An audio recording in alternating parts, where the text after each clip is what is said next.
In the United States today, there are more than 100 million licensed drivers. 95% of these drivers drink alcoholic beverages, from occasionally to frequently. And much too often, the drinking and driving are done concurrently, because today, drinking and driving are readily acceptable by the motoring public.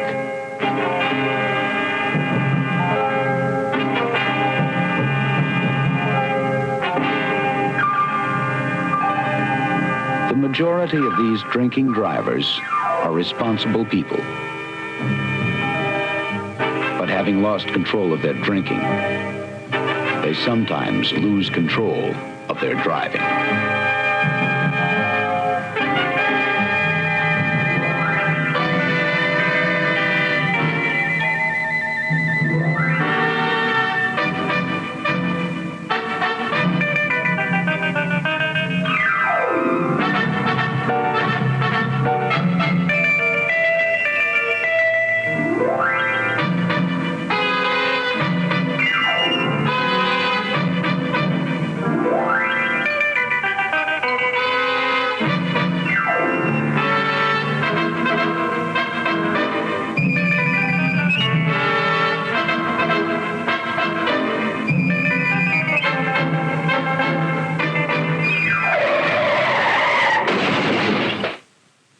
With our ever-increasing highway traffic death toll, it is alarming to note, and this is confirmed through extensive tests by police agencies throughout the country, that more than 50% of all traffic deaths can be attributed directly to the drinking driver.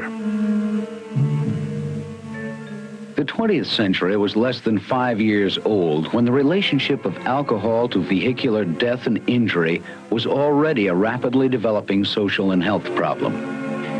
In the early 1930s, a few carefully planned and executed scientific investigations were conducted to examine the relationship of alcohol to actual crashes. The results from that day forward have been overwhelmingly consistent. During the last 35 years, in every area of the nation in which the concentrations of alcohol among those responsible for initiating crashes have been investigated, alcohol has been found to be the largest single factor leading to fatal crashes. And with each succeeding year, more and more drinking drivers are adding color to our highways.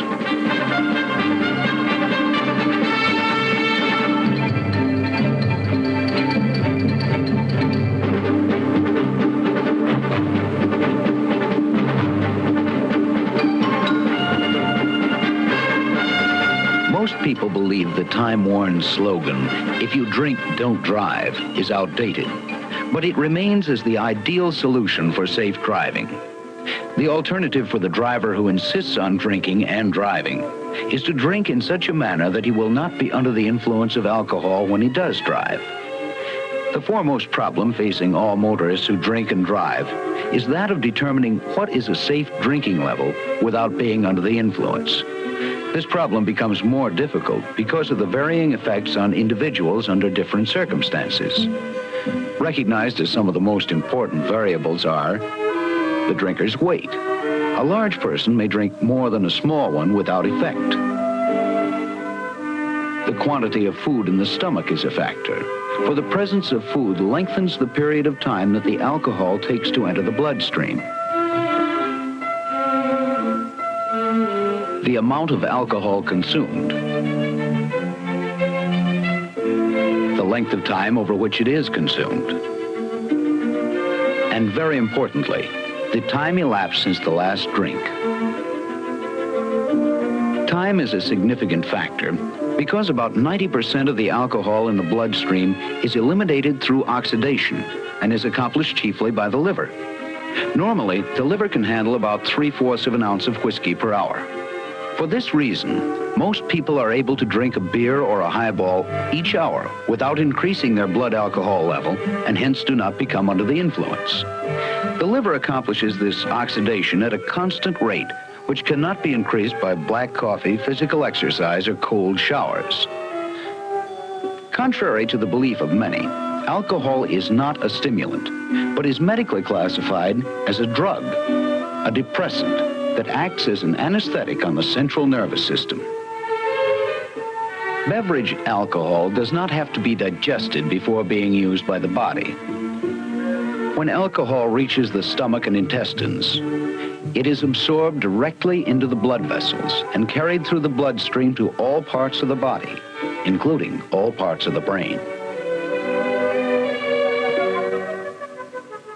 Alcohol in the brain is responsible for its intoxicating effects, and the highest functional developments of the brain are the most sensitive to alcohol, causing impairment of judgment, attitude, and alertness. These are the most vital functions in the operation of a motor vehicle, and the impairment of them is the very core of the drinking and driving problem. We can't take too lightly the fact that these very important brain functions are impaired before the obvious signs of intoxication appear. It should be remembered by all drivers that it is unlawful in every state for a person under the influence of intoxicating liquor to operate a motor vehicle on a public highway. Rather than use the number of drinks of any given variety of alcoholic beverages as a measurement of intoxication, it has become customary for police agencies and medical examiners to express the blood alcohol concentrations in percentage by weight. 3 blood alcohol concentrations, 500ths, 1000ths, and 1500%, are noteworthy because of their frequent use in reports, recommendations of experts, and legal definitions. Levels below 500% are ordinarily regarded as inconsequential, and normally this level is reached by consuming 2 ounces of liquor. This doesn't mean that one cannot be impaired below this level, as proven by the fact that in Norway, the law considers 500% sufficient to render a person incapable of safe operation of a motor vehicle.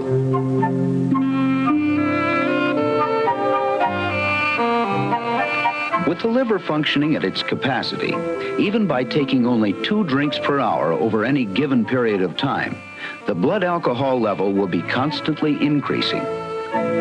With more than 2 drinks per hour, the blood alcohol level rises at a much faster rate. If an average-sized person has 5 or 6 drinks in a short period of time, his blood alcohol level will rise to 0.1% within 1 hour. The National Highway Safety Bureau, the Department of Health, Education, and Welfare, the American Medical Association, and the National Safety Council all recommend that an individual with 0.1% blood alcohol concentration may be presumed to be under the influence of intoxicating liquor. Some experts now contend that the figure should be 0.800%. Having consumed enough alcohol to reach a level of 0.1%, this concentration will last for a period of over 5 hours, at which most drivers are adversely affected with respect to highway safety. The following authentic drinking and driving tests will prove this to be true.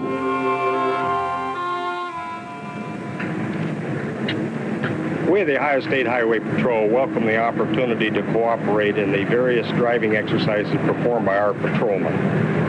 After these 6 patrolmen go through their driving exercises and are graded, they will be given varying amounts of alcohol, tested by the breathalyzer, and go through the driving test once more.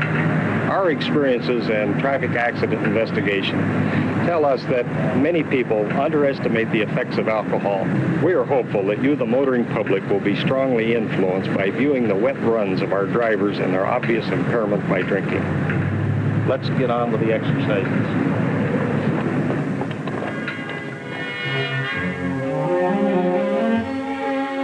Traffic cones were set up immediately adjacent to the academy for the dry run segment of our driving exercises.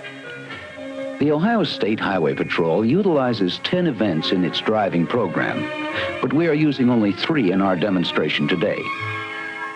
We see here one of our subjects maneuvering the interchange of traffic lanes. It will be obvious to the viewer later why no high-speed events were included in our tests. The traffic lanes formed by the yellow cones are not in exact alignment with each other, making the approach to each one different. The maneuvers in this event are used every day, and it is stressed that the driver use both hands on the steering wheel, palms down, and to turn the wheel in the overhand method. There would be far fewer accidents if all drivers were compelled to take this type of a driving course.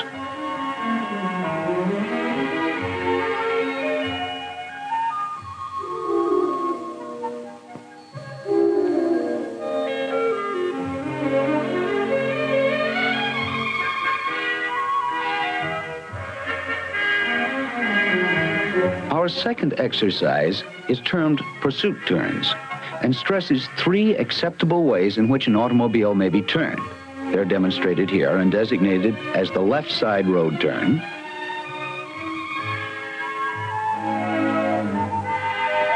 the right side road turn,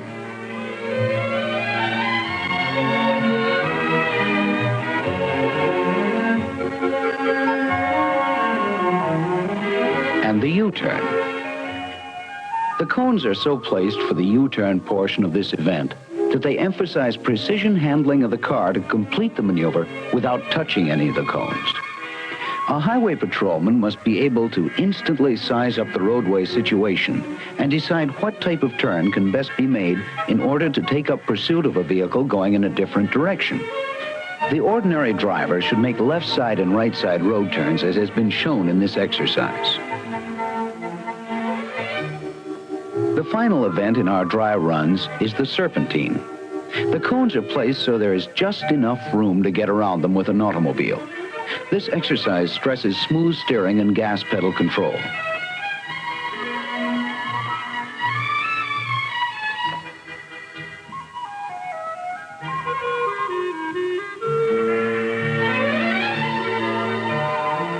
This event can be run both forward and reverse. One of the basic reasons for the patrol's driving program is to teach each individual proficiency in the handling of a motor vehicle. He must know where the extremities of the car are with respect to other vehicles, curbs, obstacles, and other objects. He should be able to visualize the exact path of the wheels, either forward or reverse, and to survey that path of travel. Time does not permit our showing all drivers in the dry runs, but 3 of our 6 subjects participated, and each was accompanied by a uniformed officer. In the Academy cafeteria, our 6 subjects were given a choice of gin, scotch, or bourbon. All 6 chose bourbon. Each subject was served a different amount.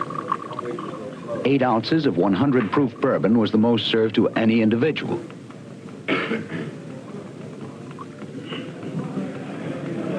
This was served to subject number 1.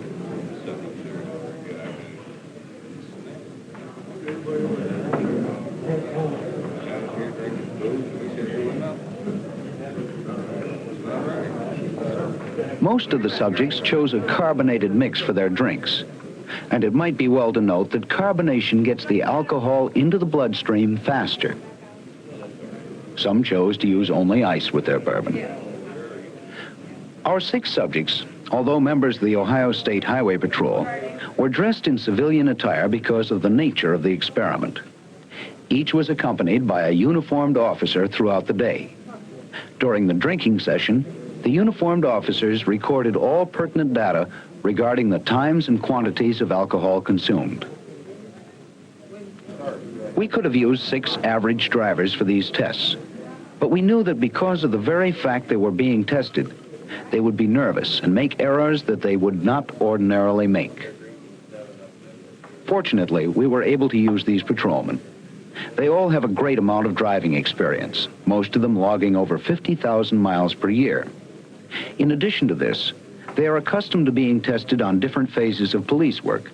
So with the introduction of alcohol to these tests, any faults or errors made by these drivers can be attributed directly to the alcohol, rather than to nervousness or inexperience.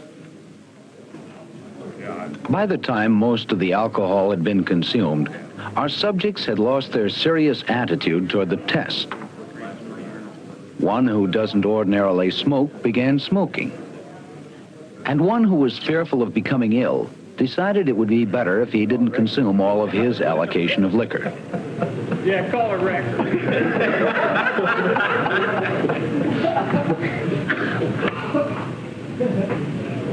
Person's gonna drive that good drunk or not.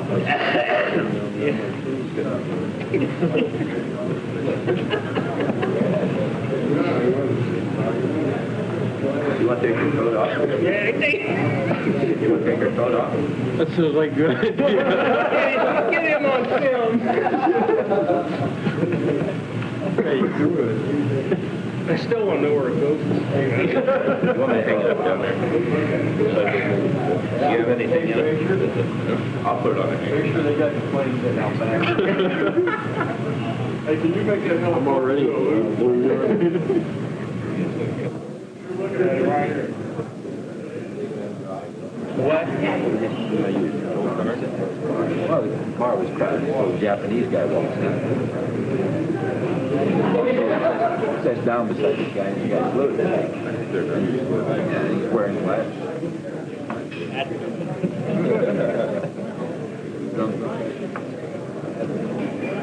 20 minutes elapsed before breathalyzer readings were taken.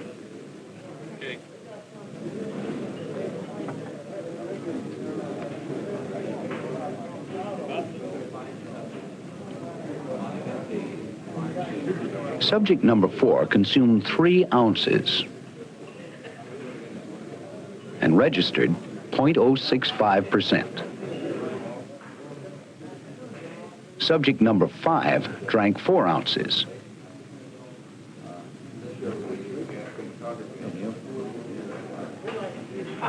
and registered a blood alcohol level of 0.071.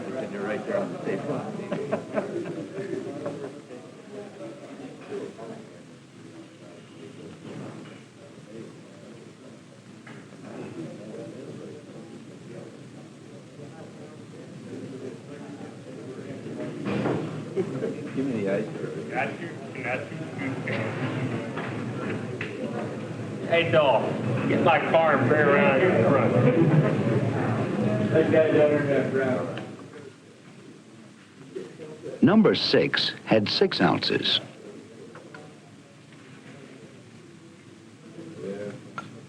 And was measured at 0.05. Subject number 1, having drunk 8 ounces, predicted that he would reach a level of 16, and he did. 16.6. That's right, 16.6, which is above the presumptive level for all states.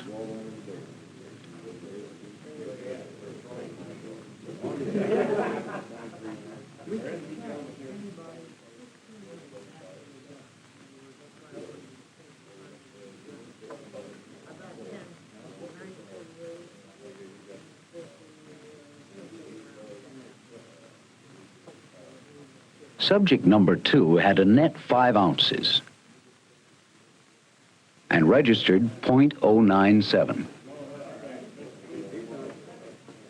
Number 3 also consumed 5 ounces and reached a blood alcohol level of 0.098. After all breathalyzer readings had been recorded, we moved again to the driving test area. First tested was subject number 3. This took place 1 hour and 21 minutes after he had consumed 5 ounces of 100 proof bourbon. Note the jerky motion of this maneuver, caused by the subject riding the brakes. This exercise should be smooth throughout. Subject registered 0.098 prior to driving. This is below the presumptive level in nearly all states. This is subject number 1. 2 hours after consuming 8 ounces and registering a blood alcohol level of 16.6.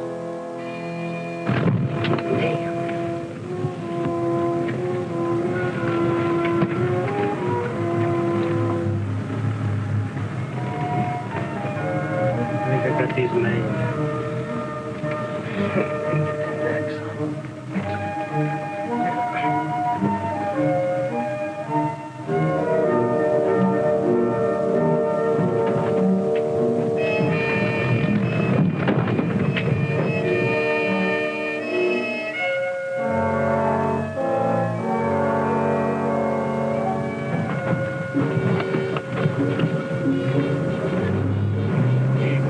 Subject number 6, apparently a slow reactor, registered 0.05, but once outside, said he could feel a greater effect of the alcohol. He hit the left front traffic cone.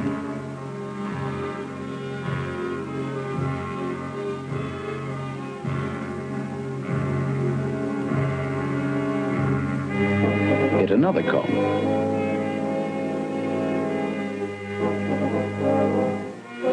his head out of the car window. This is not as prescribed for the best maneuverability of an automobile. He is a very capable driver, but was obviously impaired by drinking.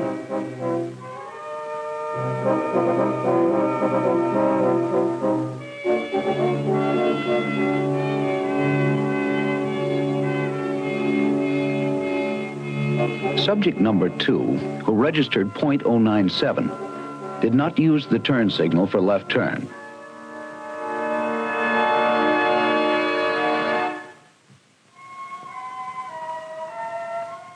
Backed across the center line.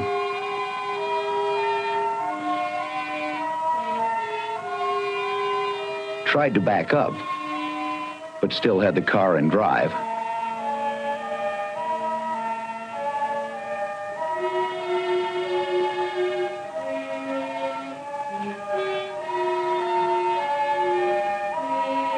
Was unable to complete the U-turn. Incidentally, no driver tested after drinking was able to make the U-turn in the prescribed manner.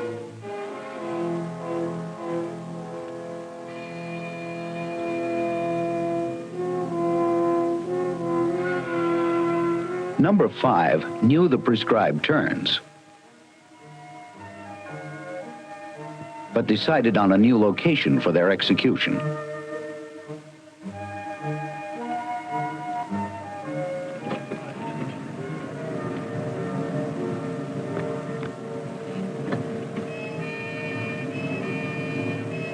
Burn off.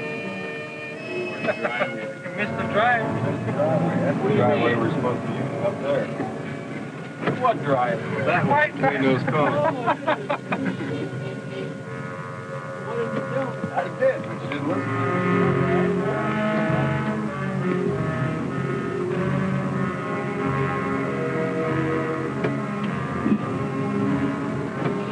You were doing fine, we just passed up the wrong driveway. Well, they want to do the driveway, we go back and do it again.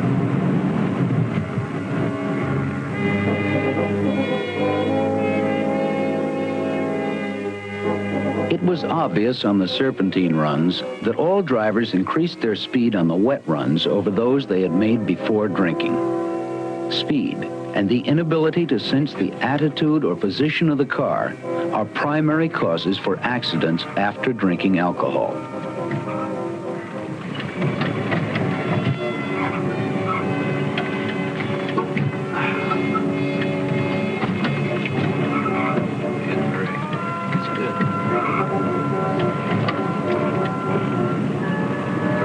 Subject number 3 touched 5 cones during this test.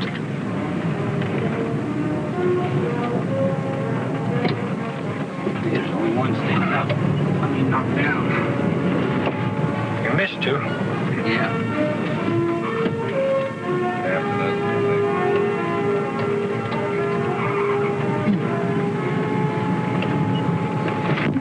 In addition to overbraking on some occasions. What am I supposed to do with that one? Immediately after this test, he registered a blood alcohol level of .062, a level at which most drivers feel confident in their driving and mistakenly feel they will not be impaired. Nearly 3 hours had passed since number 1's last drink, but his driving capabilities were still greatly impaired. The liver will reduce one's blood alcohol level by approximately 15 thousandths of 1% per hour, so there is no rapid return to an alcohol-free body.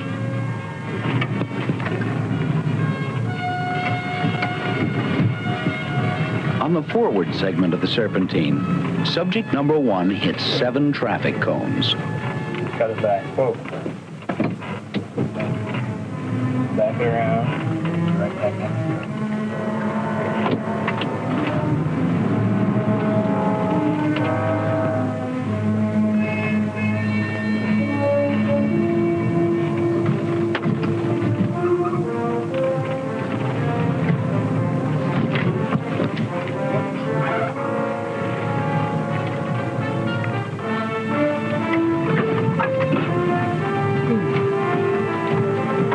Strike that one.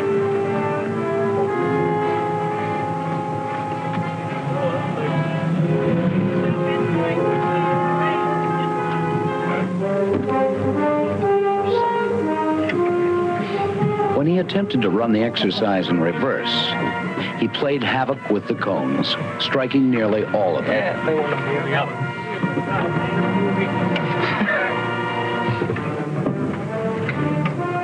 You'll have to lose your license.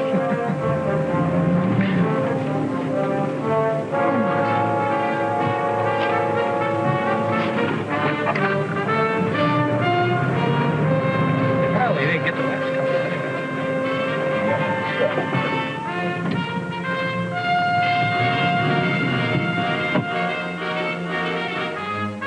Immediately on completion of this test, he was measured again on the breathalyzer and registered .106, a level that is below the presumptive level in some states, but certainly not below the level of impairment.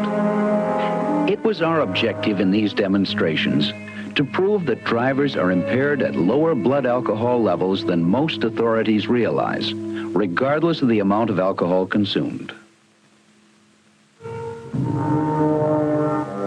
In a study conducted by the Department of Police Administration of Indiana University, it is proven that when the alcohol concentration reaches .06%, the probability of causing an accident is twice that of the alcohol-free driver. And at .10%, the probability is 6 times greater. When a driver's blood alcohol level reaches 0.15%, the possibility of the driver causing a traffic accident is an alarming 25 times greater than if his body were essentially alcohol-free.